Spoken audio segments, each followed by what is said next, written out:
second annual Cornwall Historical Society Norman Dorsen Endowed Lecture. We almost had Norman here, but he called me this morning and he said he was a little under the weather and he couldn't make it. So our thanks go to him virtually right now, and I will tell him what a great crowd we had. I can't believe all of you wonderful people are here on this day when most of us might want to be out there in that beautiful weather. I had a little trouble dragging myself from my garden where I worked all morning, and would be right now if it weren't for this wonderful moment. Before we get to the talk, I want to tell you a little bit about this year's exhibit for the Cornwall Historical Society. It's called Made in Cornwall. It opens on June 16th, and we're going to explore industry and commerce in our town. Not something that we think about a lot. We thought it would be a really unusual kind of show for us this year. So I hope you will join us for the gallery walks, the gallery tour, the historical walks. We have a family day. In October there will be a forum. And at the same time as we have our opening that weekend of the 16th of June, there's going to be a related event with visitors that are associated with the mission school. And there's going to be a colloquium and other things going on the 17th, so we hope that you will come to that as well. As many of you know, the Cornwall Historical Society tries to rely 100% on local funding. The town gives us 8%, and we raise the rest. And so we depend on our wonderful supporters in order to be able to do the work that we do during the course of the year. We will be sending out our annual appeal letter at the beginning of June, so please look for that and give generously. In the back we have a jar for anyone that is not planning to be part of the annual appeal. We would love to have you make a contribution today in the jar. We also have the guest book that has been circulating. I don't know if it's gotten to all of you yet, but if you haven't signed it, please sign it on the way out. I want to thank those who had a big hand in putting this event together today, notably Susan Sicardi, who did our event production, and much of the amazing food in the back. I've been eating it. Susan's sweets aren't too sweet, so for those of you who aren't big sugar fans, like me, you can do very well eating them. She also just took some lessons in making bagels, and so she's got her new bagels out there, which are really also quite delicious, as Doc and I found out when we came in. I'd also like to thank Doc Simont for the AV today, for Bianca Briggs for doing our camera today, and Cindy Kirk and Gail Jacobson for the design. Cindy's here, I haven't seen Gail. You've all seen that wonderful design with the Capitol building with the pussy hat. Okay, now to our program. The Cornwall Historical Society is absolutely delighted today to have Cornwall's own Roxana Robinson speaking about what are women doing in politics. Mere months ago, many of us anticipated a giant leap for womankind, with a woman as the world's most powerful person and a really powerful role model for women and girls. She's a woman who would have entered the Oval Office with pockets stuffed with policies that would protect women from assault, promote women in science and technology, halt sex trafficking, among a lot of other things. I helped formulate these policies that were primed for implementation the minute that she walked in the door. So where are they now? As we watch the defunding of Planned Parenthood, the end of aid to international organizations that support reproductive care, and Congress questioning, and this one just makes me scratch my head, questioning whether insurance should cover maternity care.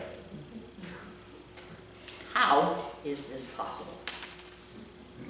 Well, a look at the makeup of Congress will tell us, and I don't just mean politically. Women are under 20% of Congress. Did you know that women are under 20% of Congress? How many of you knew that? Not everybody. Okay, 20%, under it, not quite 20%. That means Congress is 80% men. Logic there. Women are 21 senators out of 100. They are 183 House members out of 435. We rank 100th in the world in women's representation in political office. We are behind Burundi, we are behind Zimbabwe, we are behind most South American countries. How is this possible? We do a little bit better in our state legislatures. We're about a quarter, women are about a quarter of state legislatures, although there are 6 states in which women are less than 14% of state legislatures. In Connecticut, it's a little under 28%, which makes us rank 19th in the nation. Now, not coincidentally, in the private sector, women fill about 20% of board seats, a little bit under in the S&P 500. We are a little bit under 20% of those that are in senior executive positions, a little bit under 20% of those who have are making the decisions about what to make and what to sell by our companies. Those are the jobs with line responsibility, with profit and loss responsibility. And as some of you may know, we are a little under 5% of CEOs of the S&P 500. So I'm going to say it again. Women are under 20% of Congress. Here's a story about why that matters. In 1990, with heart disease the #1 killer of women, the National Institutes of Health was conducting all of its research on heart disease on men. Congressional women, and it was just a very small group at that point, they called for the investigation of gender bias in all of the research being done by, medical research being done by the NIH, and that led to the very well-known Women's Health Initiative and the saving of hundreds of thousands of women's lives. Now, the men in Congress didn't want their wives to die of heart disease. They just didn't think of it. Women's experiences are different from men's. Like, we get pregnant, but fortunately we don't stay pregnant. So the women in Congress, allied with some really good men like Connecticut's Christopher Shays, got together and they gave us the Family and Medical Leave Act, which allows unpaid leave when you're going to have a baby or when you have problems with your family and child care and health care and so on. Unpaid leave for 3 months. That means that your job will be there after you've had your child. Doesn't seem like rocket science, but nobody thought of that before 1993. And here we are over 2 decades later, and it's still unpaid leave. And it's still only that short period of time, 3 months. Okay, so our topic today is vital. What are women doing in politics? And tackling the subject is Cornwall's own Roxana Robinson, who with her husband Tony splits her time between New York and their beautiful home on Town Street. Many of you know it, the gorgeous gardens. As an author, Roxana has published 5 novels, and the most recent is Sparta, about a returning Iraq War veteran, which is a page turner. I was just talking about it with Phyllis. Phyllis said she was so scared that she had trouble turning those pages.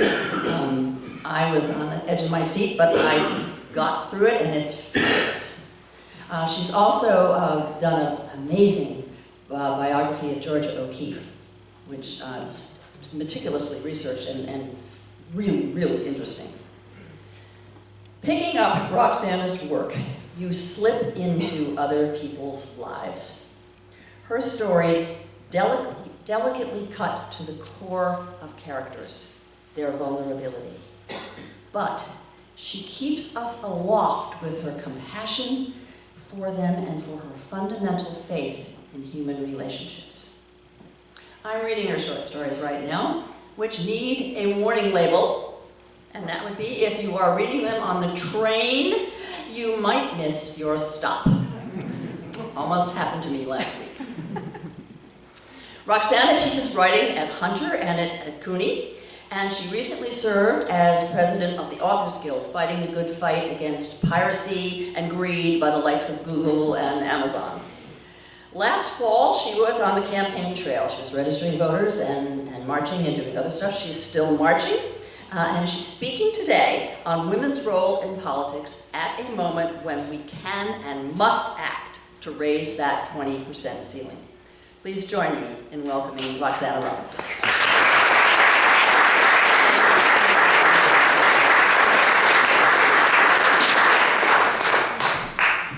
Thank you for that beautiful introduction. Wow, I feel as if we now know all we need to know. I think we're done here.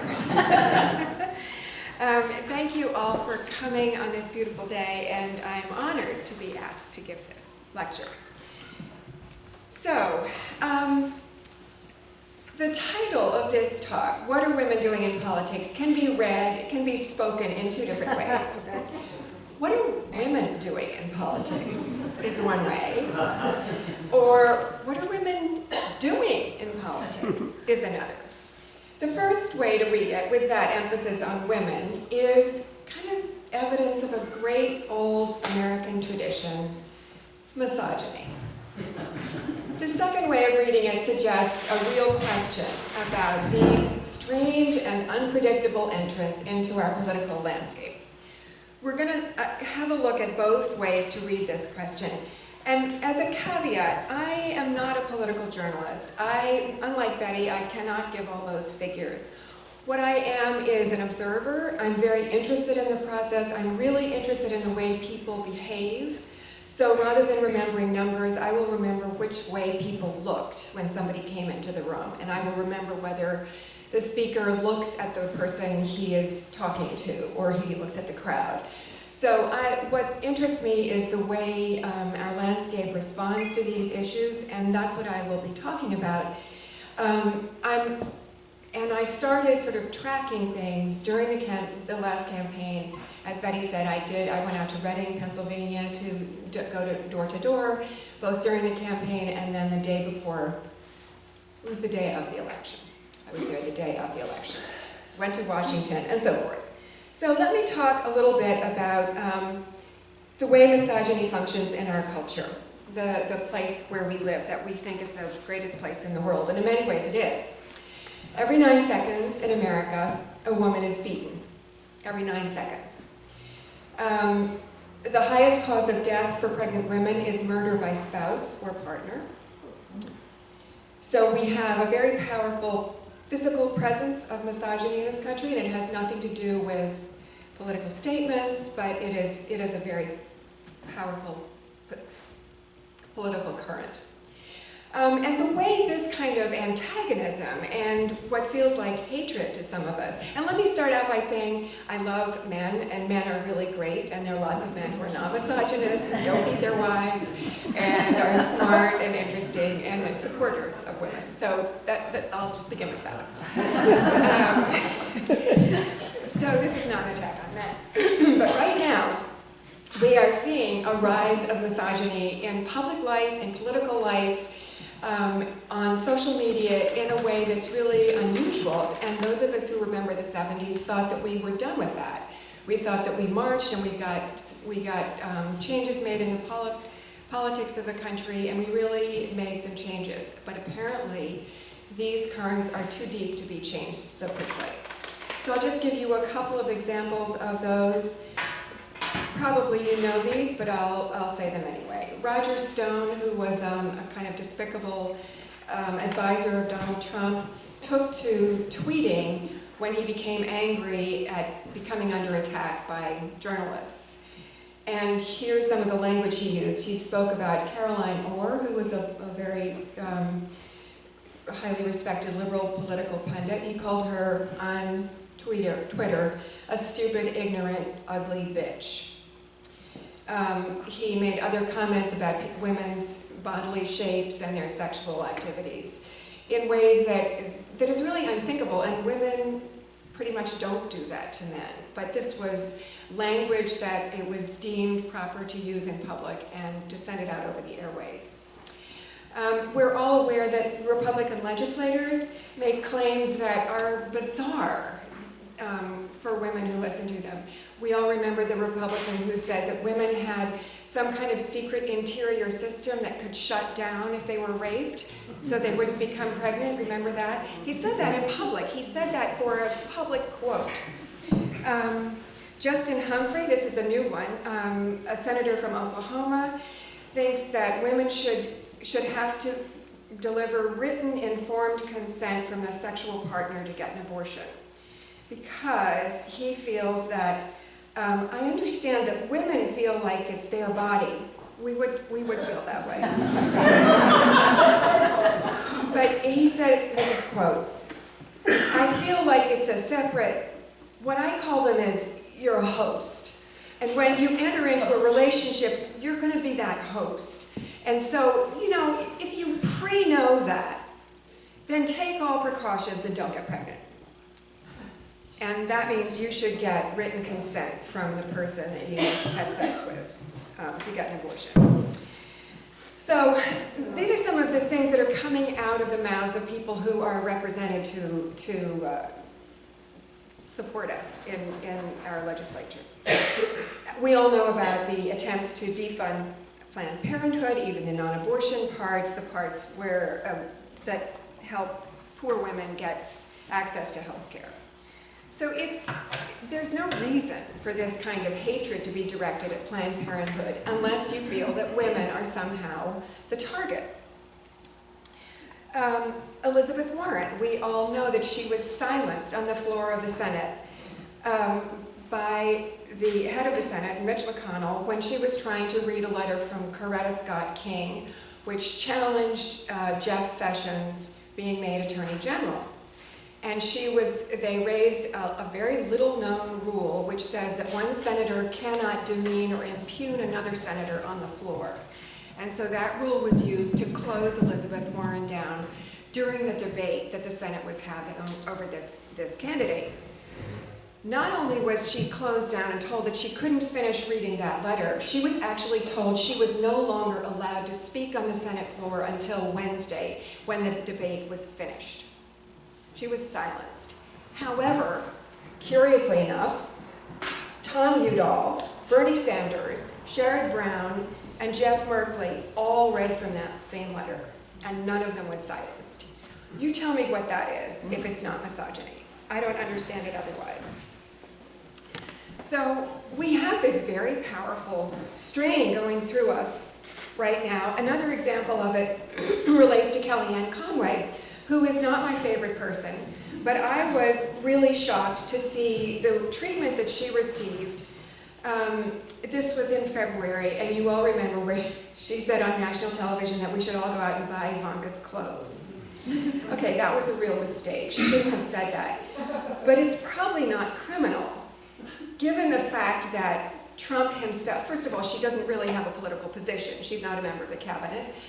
And the fact that Trump himself is under huge suspicion of violating the Emoluments Clause by being connected to Russian oil businesses. I mean, there are so many things that are criminal about that administration, or believed to be, that the idea that Kellyanne Conway should suddenly become the target of a huge investigation seems strange. But what happened was a bipartisan effort from Jason Chaffetz and Elijah Cummings, Republican and Democrat. They wrote to the Office of Government Ethics and said that this had raised extremely serious concern, and said, as a director, you have the authority to review potential ethics violations and notify the employee's agency.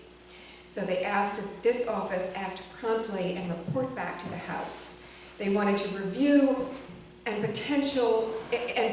make a review and figure out potential disciplinary action for Kellyanne Conway. It's really absurd.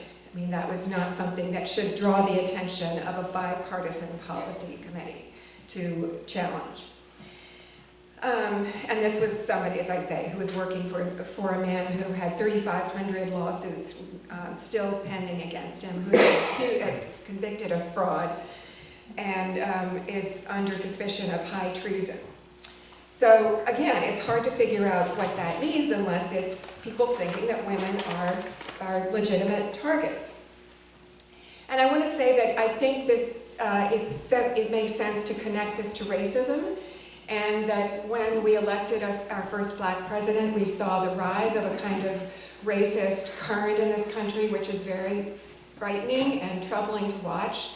On social media, you could see references made to the president and to images that were very troubling to see. So, and the fact that it was on social media, that people were trading these images, made it clear that they were starting to feel as though it was legitimate to talk this way. It was legitimate to use these images and to use these words about a president.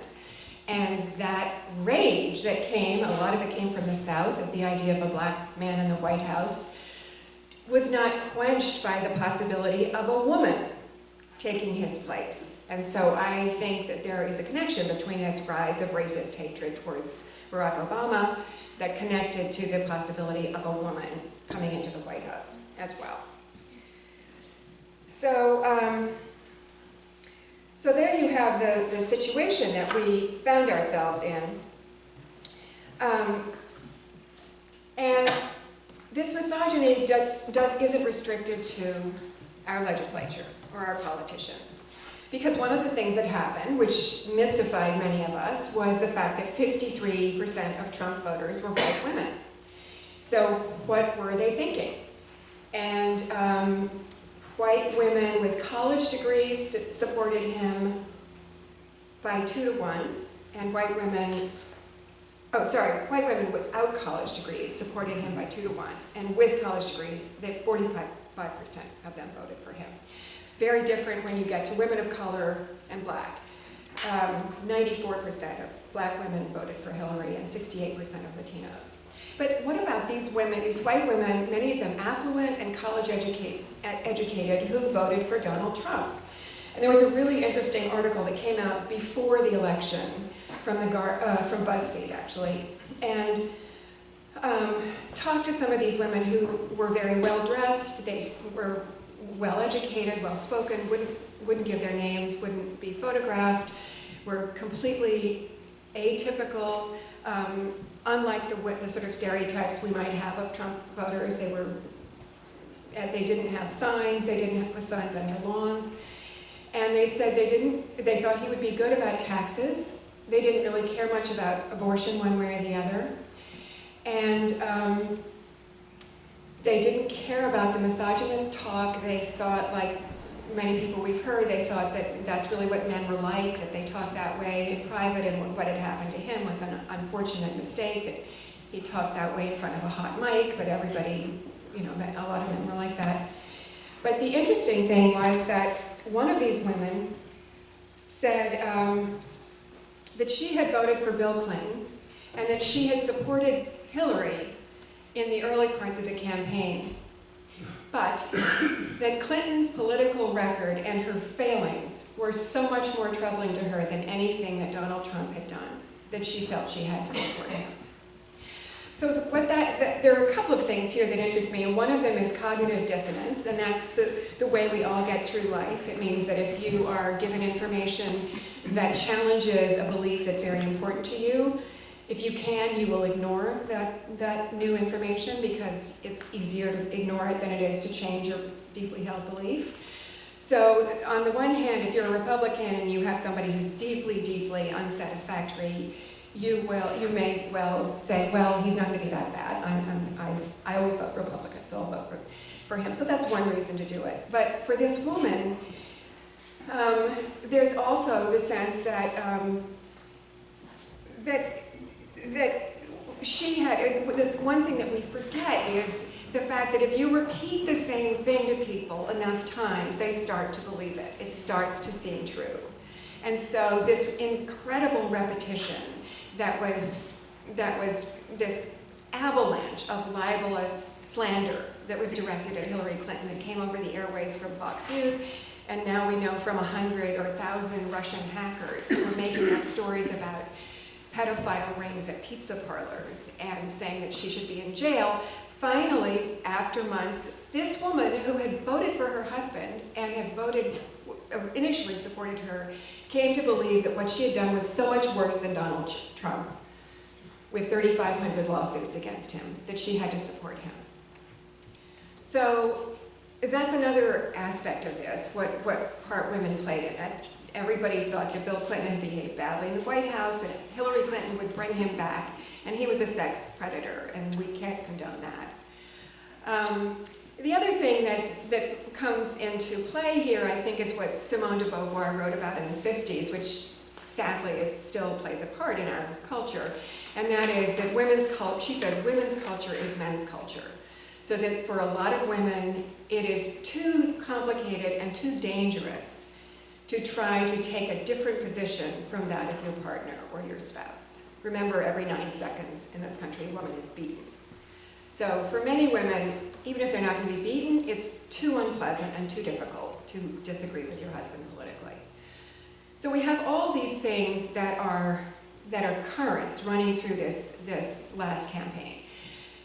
Lots of people now are saying, oh, she didn't run a good campaign, she should have gone to Michigan. I'm sure that's true.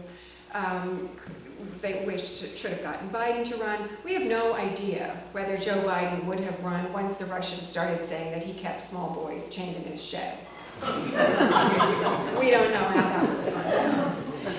But to say that he would have won and she couldn't is to ignore a lot of what was going on. Gerrymandered districts, voter ID laws that targeted Democrats. There was a lot more going on than simply the fact that she didn't go to Michigan. So, where are we?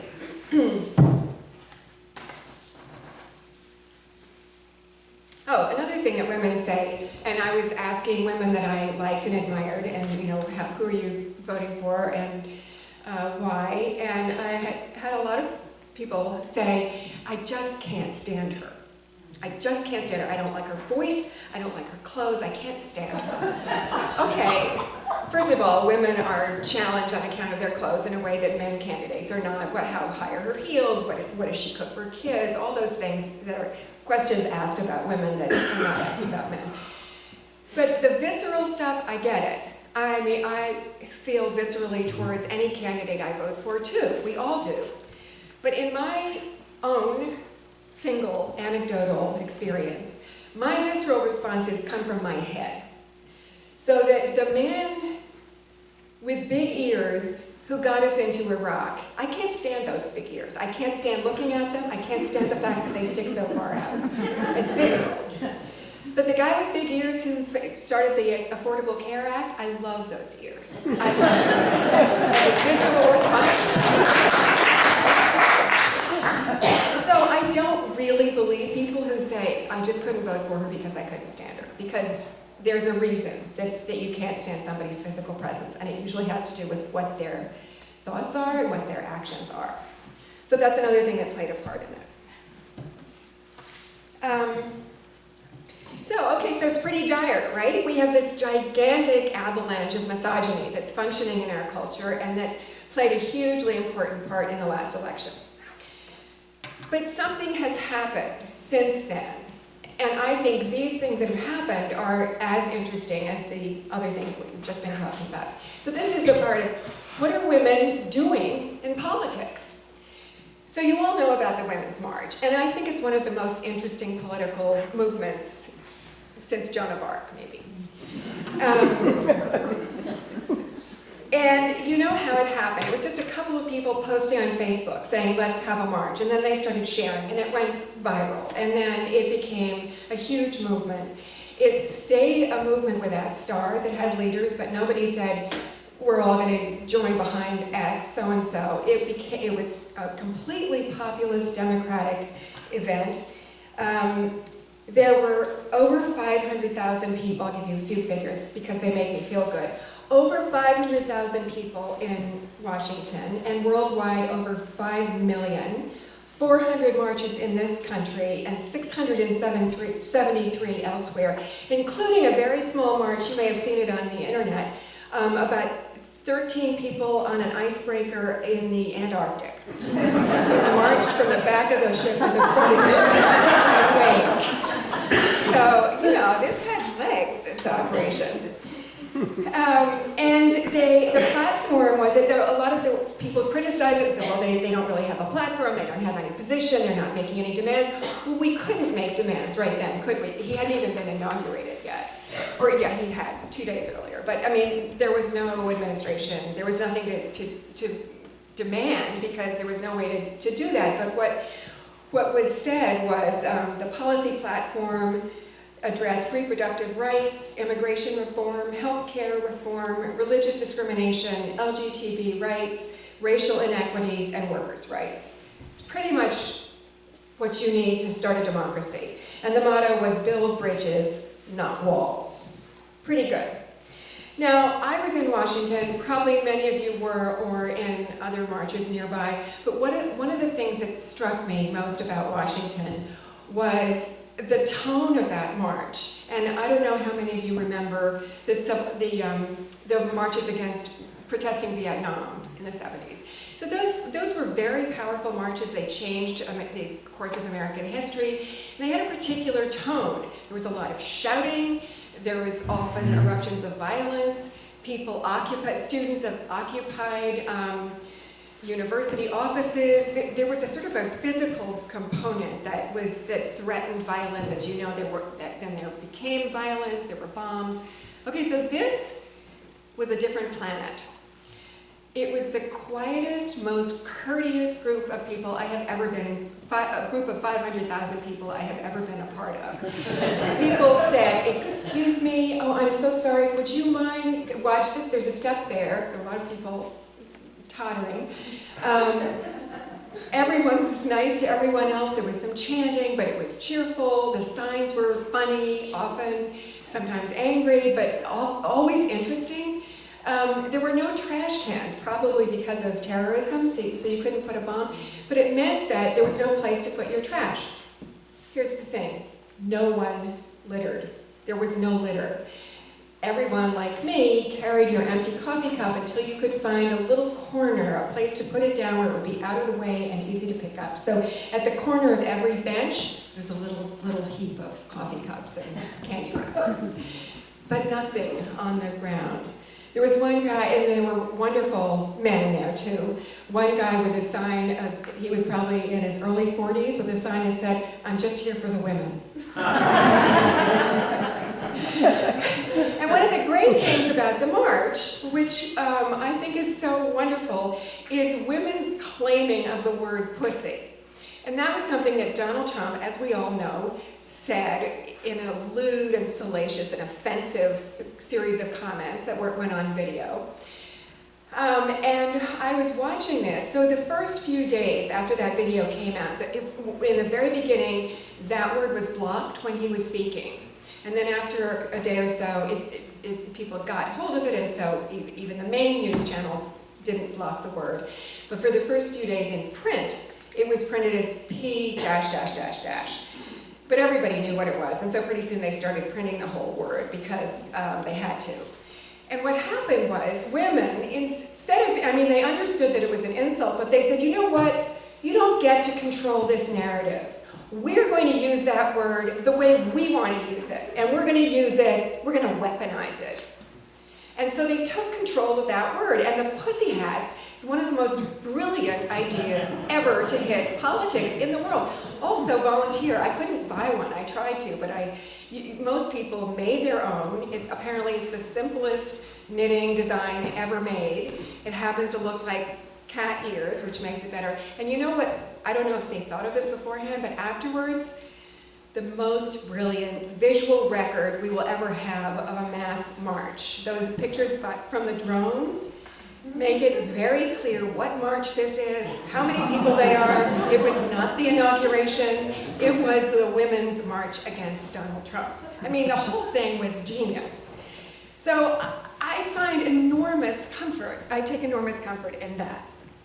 And I think that it demonstrates a kind of rise in women's response that is something that we should take great pride in. Other things that you all know about, I know some of you are here today from these groups, Indivisible and Swing Left, and Barbara Maltby has something, and a lot of you are involved in that. So what's happening, as you know, is people are being given daily tasks, they are calling about things, they're writing letters, they're showing up. And I'm sure you know this, but 86% of the people who make these calls and send messages are women. Not a surprise, but interesting. One of my favorite stories like this is Rodney Frelinghuysen, who is a longtime Republican senator from New Jersey. And when the subject of healthcare came up, his constituents started sending him emails saying, could we have a town hall meeting about this? We take it very seriously. Rodney didn't answer.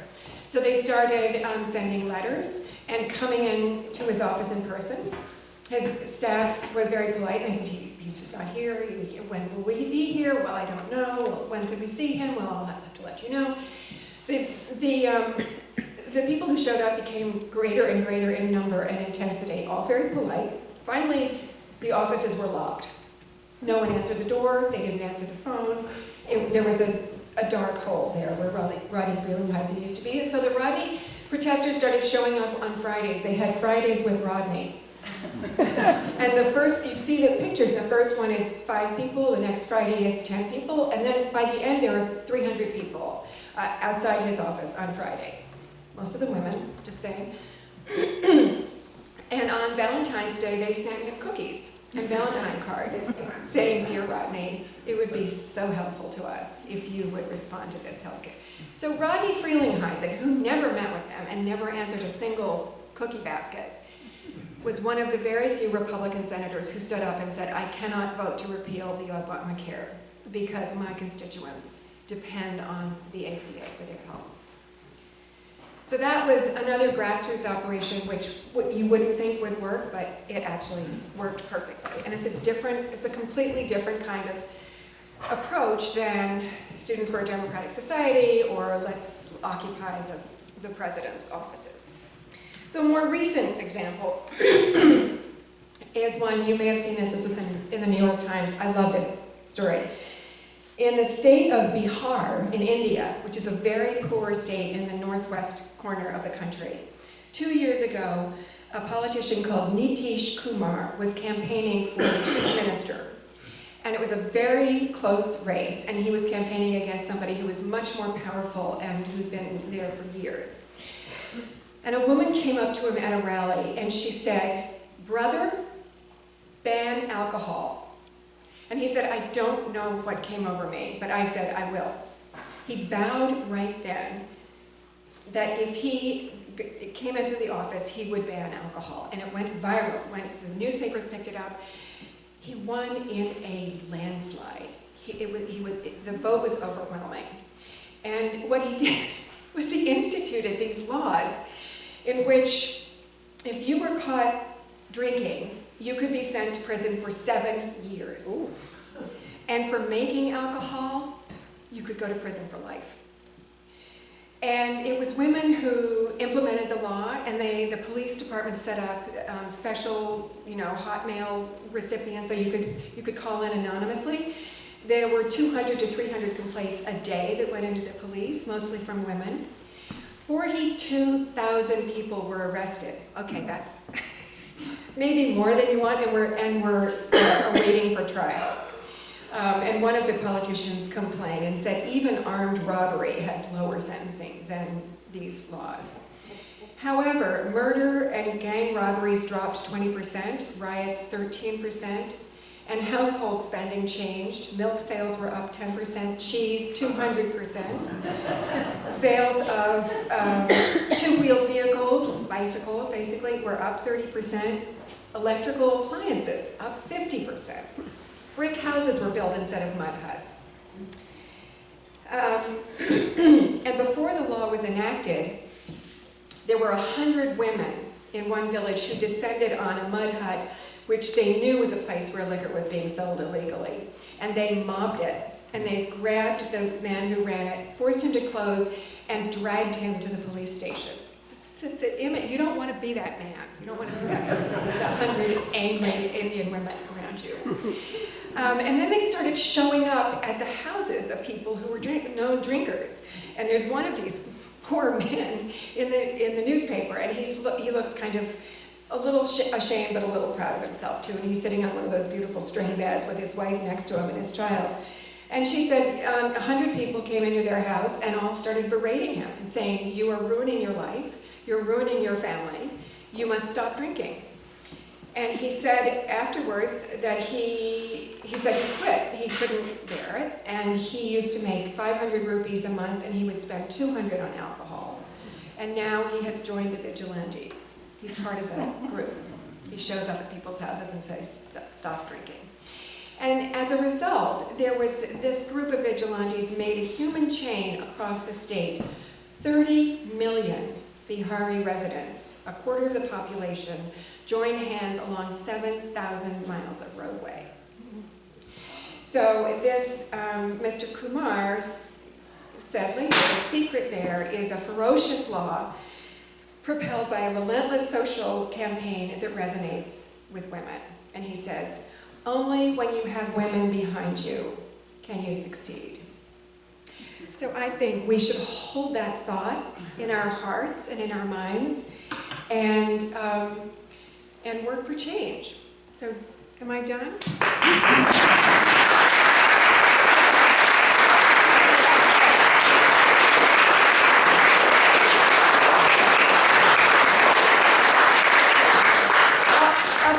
One little anecdote, then I want, if you have questions, please ask me.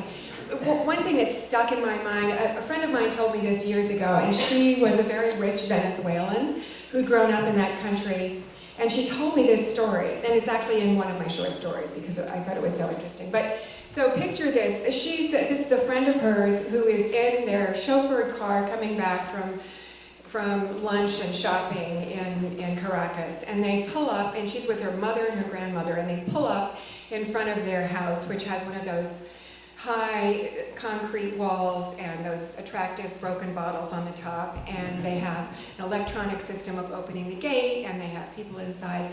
And the chauffeur pulls up the car by the gate, which is about to open, and suddenly a car ahead of them had stopped, and somebody jumps out of the car, runs around to the chauffeur, pulls open the door and sticks a gun at his head and says, get out of the car.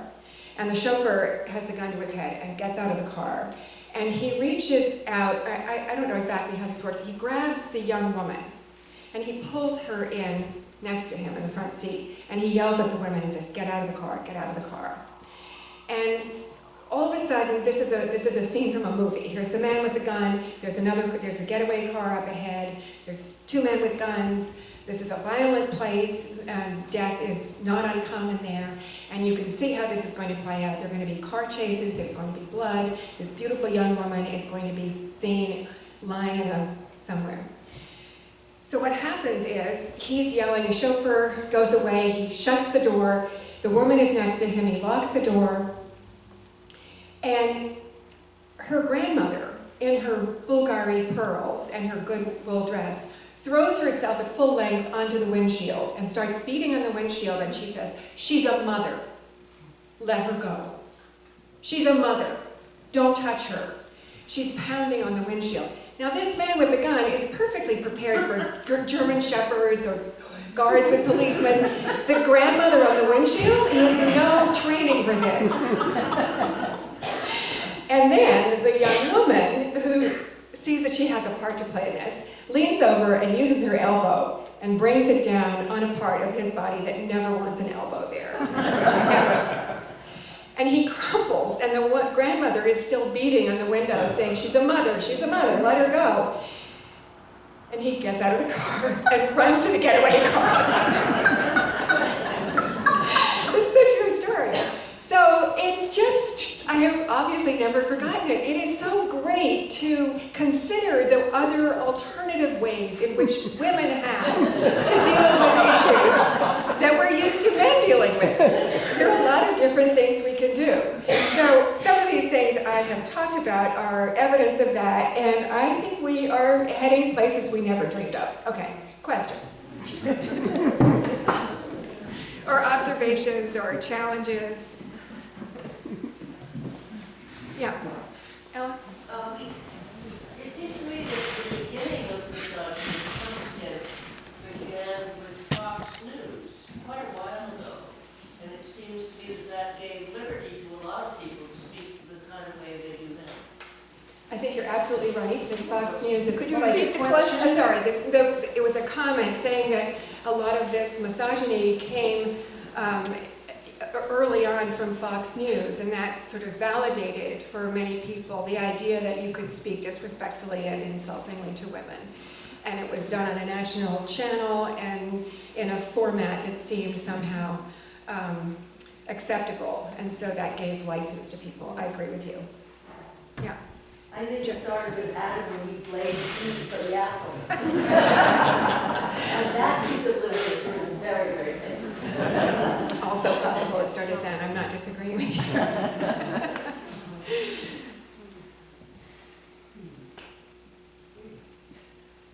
Anyone else? Big subject. Yes. I have been thinking about, things we can do, and since we're lucky enough to live in a district represented by Elizabeth Esty, it hardly seemed worth bombarding her with demands. Also, I phone banked for her, but interestingly, when I was phone banking for Elizabeth Esty and Hillary, I couldn't budge anyone, man, woman, nobody on Hillary, but I was able to talk them into voting for Elizabeth Esty. So that's kind of interesting. That's so interesting. Okay, so that's another, I'm glad you raised that. Did everyone hear that? Is that Angela? Yeah. Hi. But I had a second part of my question. Oh, sorry, go ahead. So now Do you want to I'm, speak here so that everybody can hear you? well, I've just been thinking about concrete things that I can do, and I had the flu during the Women's March, so I see these candidates coming up in special elections. So, I've sent money to John Ossoff and to Rob Quist. But I wish that there were some kind of national clearinghouse for candidates who are running to try to take back the Congress. And I know there's sort of training grounds for women candidates specifically. But I'd like to hear more if you know more than I do. Two really good points. One is, two things. One that Angeline said that she could persuade people to vote for Elizabeth Esty, but she couldn't budge anyone on Hillary. And that, who knows why that is, but one component of all this is the fact that it's a known phenomenon that women can be popular at one level, and then when they try to run for a higher office, suddenly their popularity drops. And I do think that's kind of built into our culture, that we don't really want women at the top. So that Hillary Clinton had a 65% popularity rating until she started to run, and then it dropped. So that may be part of what you were experiencing.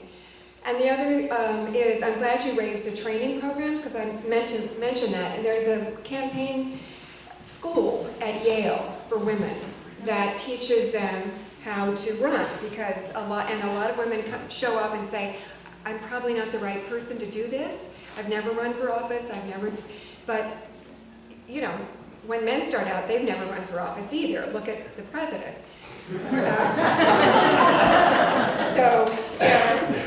Let me see if I can find this. So there's a place at Yale, the Women's Campaign School, that trains women how to run for office, and it's not the only one. If you look up campaign schools, you'll find them. And one of the reasons that they have started this is that studies have shown that women who are elected in office overwhelmingly support and push forward democratic principles and equality, fairness. They become actively involved in healthcare, economy, education, and the environment. Elected officials are more responsive to constituents. They value cooperation over hierarchical powers, and they find ways to solutions when men cannot find common ground.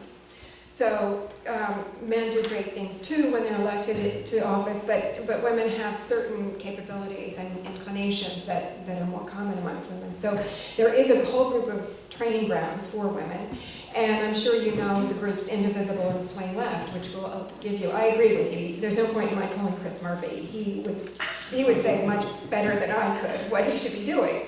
And Elizabeth Esty the same. Of course we'd have to support him. Of course we do. I'd like to add something to what you're saying too. Yeah. There's a bright light, also, other than the ones that we've just heard about from Roxana, in that a lot of women are standing up to run right now. Emily's List also trains women to run, and Emily's List, the day after the march, they were supposed to have 500 people that they were going to be training, and they had something like 5,000 that showed up, and they had to keep breaking it up. There's Eleanor's Legacy here down in New York, trains people to run in New York. Emerge is now coming to New York. I just met with a woman who started Emerge. It started out in California. It's now in 17 states. And it specifically trains Democratic women, not pro-choice women. Emily's is Democratic, pro-choice women, but Emerge is training women. They want to come to Connecticut. They just need to raise enough money in order to be able to be here. So they're expanding. So women are standing up. And there is some interesting news also from scholars that say when women run for office, they're not facing the kind of stuff that Hillary faced at the lower levels. That they are winning as often as men. We just need to get more women to stand up and run in order to be able to get them elected. But the kind of misogyny that we've been seeing thrown in this last election apparently isn't happening at the lower levels anymore. And they think, this one scholar that I'm thinking about, who's from American University, thinks it's because of the polarization with Republicans and Democrats right now, that a person would rather vote for someone of the female gender than vote for someone of the other party. That's an odd silver lining in this world. Yes, Roberta Willis is sort of the guru to the group of which many people are a member, include Democracy First, but we collaborate with everybody. But at any rate, Roberta Willis, our retired representative, at the first meeting we had, when there were maybe 15 people, women, she said, apropos of supporting our wonderful democratic people, she said mostly she just heard, when she was in the legislature, she heard from people who were against her. Don't do this, and very little from people who were her natural supporters. And I know I never called her to say good job or please do this, because I knew she was going to mostly do the right thing, and I wasn't paying attention. So for whether it be our state legislatures or Esty and Blumenthal and Murphy, I mean, we're just so damn lucky to have those three. We need to support them as well as, even when they're always doing the right thing, which of course they aren't always doing, but you know. Yeah, good. We are lucky here, but it's still important to let our representatives know when we support what they've just done, and also to send them money. Yeah. Well, with Murphy and Esty and Cornwall already believers, can they tell us which of their colleagues they're trying to persuade and whom we should target our messages to? I mean, even though they're out of state, out of whatever, maybe they can help us help them get the agenda across. I don't know the answer to that, Barbara. You would probably know. When there were candidates, when they were doing the cabinet nominations, we got the list of, when the Trump's cabinet nominations were taking all of our energy, we did get the names of the, in quotes, rational, moderate, possibly supportive Republicans, so that there wasn't wasted energy on the people who absolutely were not going to change their minds about Pruitt or DeVos. And that list pretty much is straightforward, whatever the subject matter is. And Chris Murphy has also started something called, I always get this name wrong, not Fast Track Connecticut, but not Fair Forward Voyager, but something in that category. And it's a website, it will be a website, and also phone calls that any of us can call into his campaign manager for this campaign, and I'll send that out, or you can call Chris's office in wherever, in Connecticut. His name is Nick Marioletti. But, so this is something that I think Chris ultimately, in next year in particular, will use for his, to help him campaigning, but right now it's to help all of our groups collaborate and join in whatever kind of resistance or persistence we need. Yeah, I think there are a lot of groups that will help you once you get involved with them and say, who should I target? I once asked Chris at one of his fundraisers why he wasn't using, this was early on, and I said, why are you not, everybody standing up? I think it was against Gorsuch. And he said, it doesn't look like this from the outside, but we still have people across the aisle that we work with. And so we don't want to just stand up. And that was before, and then it turned out that they did have to stand up. But anyway, I think you can get involved with groups, and they will target people for you. Yeah? You compared the misogyny with racism, and I wondered if you could say more about that. I don't really agree with the weaponization of the word pussy, because I think that the misogyny is so deep in this culture, and just like racism started at the very beginning of this country, women were property in this country, and that men don't take it seriously. Well, not all men, but that we took it seriously. But I don't know that it's really the weapon that we need. Oh, if all we needed were to use the word pussy the way we wanted, we would be home free. I'm not suggesting that was all we needed as a weapon. What I meant was that the word pussy has been used as a lewd and insulting term that was intended to make women feel shame. And for women to take the word on themselves and use it in funny signs that they posted for the world to see and to make hats that conjure up that word means taking control of it. So I'm not saying that it's the solution. I'm saying I love the way they responded to something that was intended to make them feel shame. Yeah. They didn't.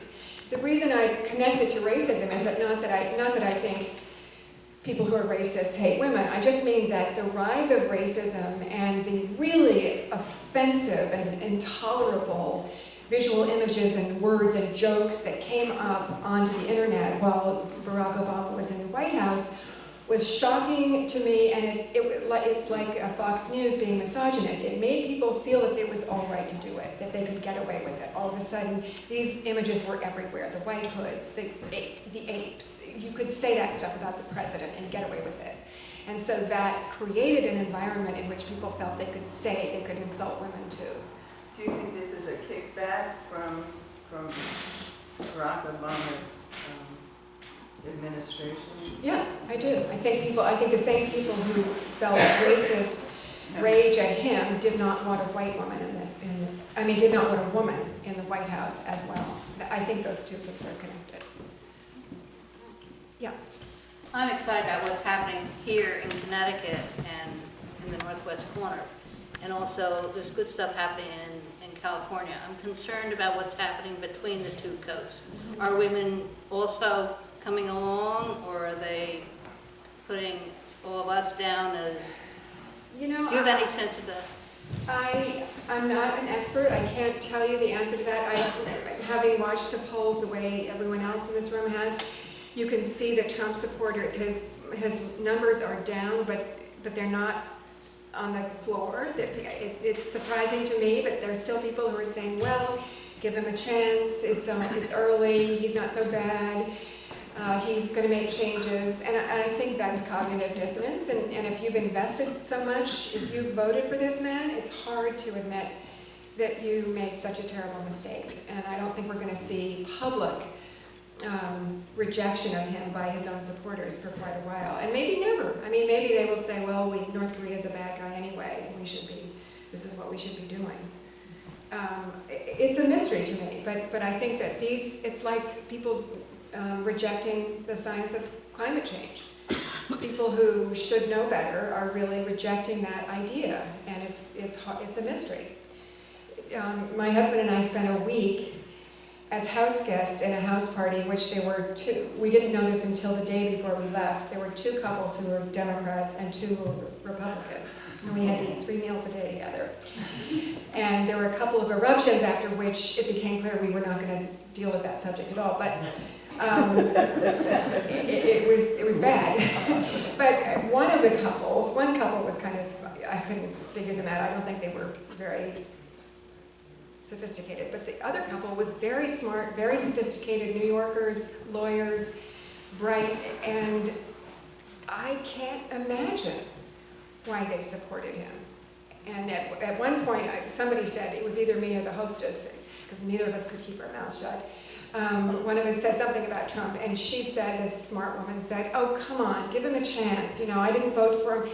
She said, I couldn't bring myself to vote for her. Her husband voted for Trump, but she said, you know, it's early, and give him a chance.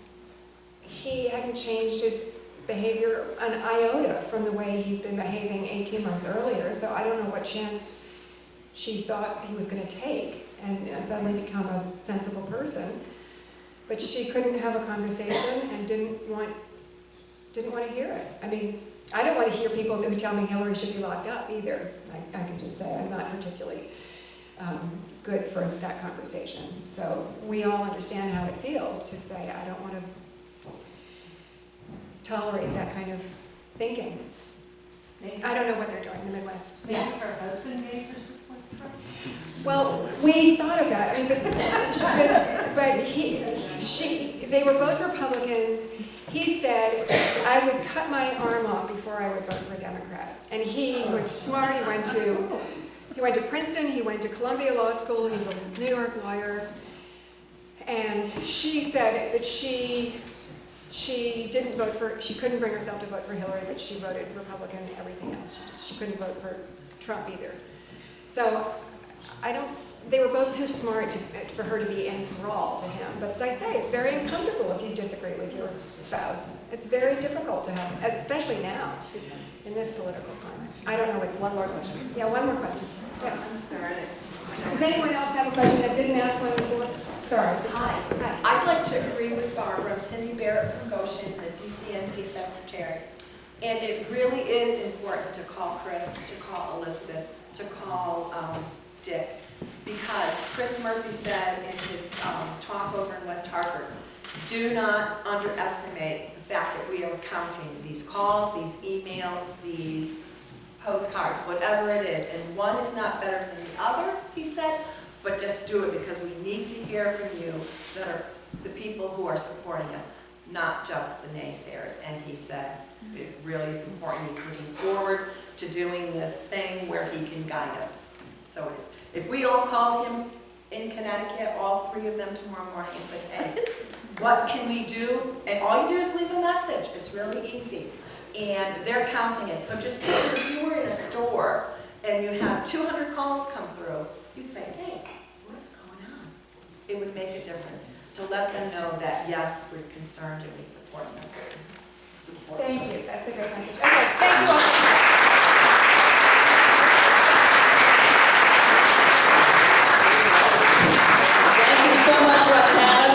For opening this conversation here in Cornwall. Thank you all for coming. Please partake of the wonderful food back there.